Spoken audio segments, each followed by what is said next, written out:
সারাদিনই উত্তেজনা এক প্রকার চলেছে এবং দেখেছি যে তালা মারার ঘটনাও কিন্তু কোষাধ্যক্ষের রুমে ঘটেছে এবং সেই বিষয়ে সিদ্ধান্তের জন্য কিন্তু নির্বাচন কমিশনের সঙ্গে ছাত্র যে সংগঠনগুলো আছে তারা কিন্তু একটি বৈঠকে বসেছে।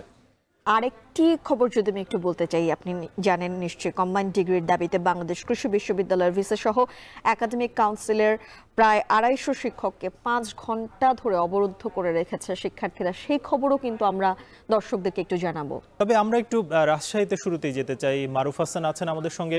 মারুফ, জানাবেন যে এখন কি পরিস্থিতি, বৈঠকটি চলছে, সেখানে কোনো সিদ্ধান্ত এলো কিনা এবং আজকে কতটি ফর্ম বিক্রি হয়েছে?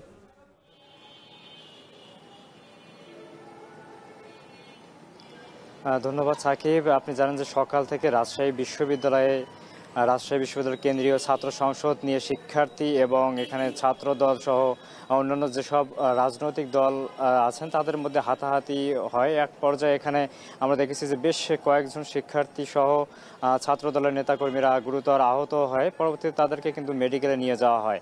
এখন পর্যন্ত ক্যাম্পাসের যে পরিবেশ সেটি অনেকটাই স্বাভাবিক এবং এখানে আইন শৃঙ্খলা বাহিনীর যে মহড়া সেটি আমরা দেখতে পাচ্ছি। পাশাপাশি আজকে কিন্তু রাকসুর মনোনয়ন ফর্ম তোলার একদম শেষ দিন ছিল। শেষ সময়ে এসে আমরা এখনও সঠিক যে মোট তথ্যটি সেটি এখনও পাইনি। পরবর্তীতে এখানে নির্বাচন কমিশন সেটি অফিসিয়ালি আমাদের জানাতে চেয়েছে। তবে বিকেলে এই নির্বাচন কমিশনের একটি তথ্য মতে যতটুকু জানতে পেরেছে সেখানে মনোনয়ন ফর্ম সংগ্রহ করেছে 80 জনের মতো।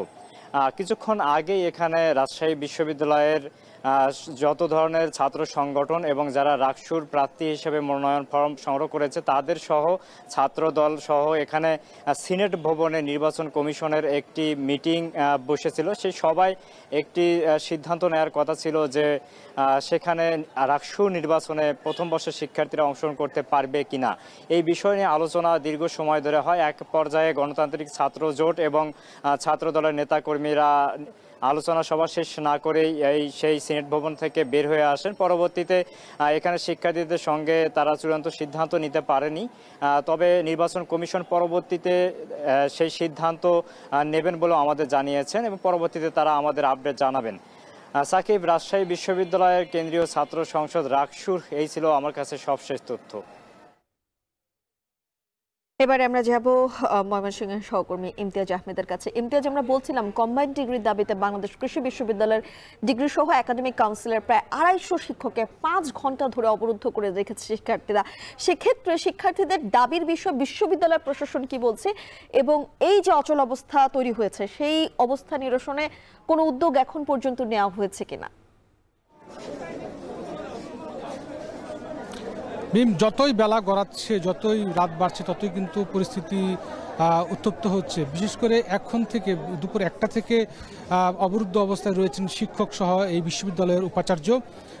প্রায় 6 ঘন্টা 20 মিনিট হতে চলল তারা কিন্তু বাংলাদেশ কৃষি বিশ্ববিদ্যালয়ের শিল্পাচার্য জয়নুল আবেদিন মিলনায়তনে সেখানে কিন্তু তারা অবরুদ্ধ হয়ে করে রেখেছে বিক্ষুব্ধ শিক্ষার্থীরা। আপনি জানেন যে কম্বাইন্ড ডিগ্রির দাবিতে কিন্তু শিক্ষার্থীরা প্রায় 1 মাসের উপরে সময় ধরে কিন্তু তারা আন্দোলন করে আসছিল এবং আজকে শিক্ষকদের যে একাডেমিক কাউন্সিল ছিল সেই কাউন্সিলে তারা কিন্তু একটা সিদ্ধান্ত জানানোর কথা ছিল যে আসলে কম্বাইন্ড ডিগ্রি থাকবে কি থাকবে না।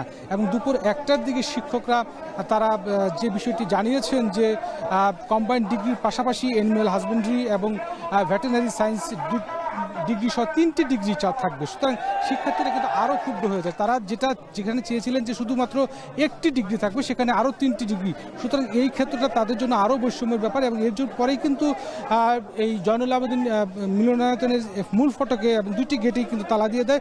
সঙ্গে সঙ্গে শিক্ষকরা কিন্তু সেখানে অবরুদ্ধ হয়ে পড়ে এবং উপাচার্য সহ সেখানে কিন্তু অবরুদ্ধ অবস্থায় রয়েছেন। আমরা জানতে পেরেছি যে বেশ কয়েকজন শিক্ষক অসুস্থ হওয়ার কারণে তাদেরকে নিরাপদে যেতে দেওয়া হয়েছে এবং বাকিরা কিন্তু অবরুদ্ধ অবস্থায় আছে। এবং আমরা দেখতে পাচ্ছি এখানে প্রশাসনের পক্ষ থেকে ম্যাজিস্ট্রেট, পুলিশ সুপার থেকে শুরু করে শিক্ষক এবং বিভিন্নভাবেই কিন্তু জেলা প্রশাসক ইতিমধ্যেই কিন্তু এসে উপস্থিত হয়েছেন। তিনি শিক্ষার্থীদের সঙ্গে আলোচনা করছেন আসলে কীভাবে এটা সমাধান করা যায়। এর আগেও কয়েক দফায় শিক্ষকরা শিক্ষার্থীদের সঙ্গে আলোচনা করেছেন, কিন্তু আলোচনা ফলপ্রসূ হয়নি। আমরা জানতে পেরেছি সর্বশেষ আপডেট হলো শিক্ষকরা একটি আলোচনায় বসেছে, সেই আলোচনার পর মধ্যে দিয়ে একটি ডিসিশন আসতে পারে। এবং একটু বলে রাখতে চাই, সকালের দিকে বিশেষ করে আমরা যতদূর জানি যে প্রায় 4.5 ঘন্টা ধরে কিন্তু কৃষি অনুষদে যারা শিক্ষার্থী রয়েছেন তারা কিন্তু রেলপথ অবরোধ করেছেন। সেই সময় কিন্তু জেলা প্রশাসক এসে তিনি কিন্তু যে সংশ্লিষ্ট দপ্তরের কথা বলে সেখানে কিন্তু তারা সমাধান করার চেষ্টা করেছেন। এবং আমরা দেখতে পাচ্ছি যে যারা শিক্ষার্থী রয়েছেন তারা কিন্তু শিক্ষক রয়েছেন তারা কিন্তু অবরুদ্ধ অবস্থায় রয়েছেন এবং একটি আলোচনা চলছে। সেই আলোচনার পরেই কিন্তু শিক্ষার্থীদের একটা নির্দিষ্ট সমাধানের দিবে এবং শিক্ষার্থী যারা রয়েছেন তারাও একটা চাচ্ছেন যে তারা এই অচল অবস্থা থেকে বেরিয়ে তারা সুষ্ঠু একটা সুন্দর সমাধান চান এবং তারা একটা কম্বাইন্ড ডিগ্রি চান। তারা বলছেন যে দেশের 7টি বিশ্ববিদ্যালয়ে কম্বাইন্ড ডিগ্রি পড়ানো হয়, কিন্তু বাংলাদেশ কৃষি বিশ্ববিদ্যালয়ে সে ব্যবস্থা নেই। সুতরাং এখন পর্যন্ত কিন্তু কোনো সমাধানের পথ পাওয়া যায়নি। এখন পর্যন্ত শিক্ষকরা কিন্তু অবরুদ্ধ রয়েছে। সব মিলিয়ে এই ছিল মিম আমার কাছে সব শেষ। আমাদের সঙ্গে সহকর্মী ইমতিয়াজ আহমেদ যুক্ত হয়েছিল এবং তিনি জানাচ্ছিলেন বাংলাদেশ কৃষি বিশ্ববিদ্যালয় থেকে সর্বশেষ খবর।